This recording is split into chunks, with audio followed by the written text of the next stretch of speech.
So some of the solutions that we've been working on have been encompassing switching video, scaling video, transporting video and audio, as well as getting that technology very easy to use, in those applications.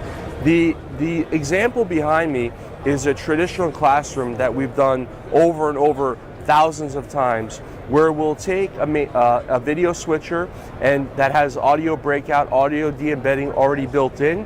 It'll have IP control, so it's capable to connect with the KeyDigital app and Compass control.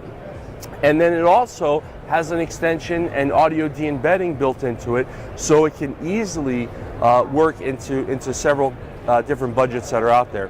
One of the challenges that we see so many times from our consulting community is a school district will come in, and because some of the projects out there and some of the wish lists don't always work, a school district may have 30 schools. Each school has anywhere from 10 to 100 classrooms, and they're trying to figure out, how do we get our wish list of all the audio, all the video, and all the control together?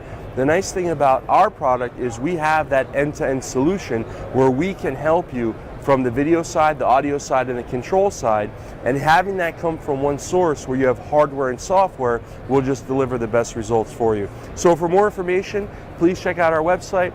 Please like this video, share this video, leave some comments in the box as well, and we'll see you real soon.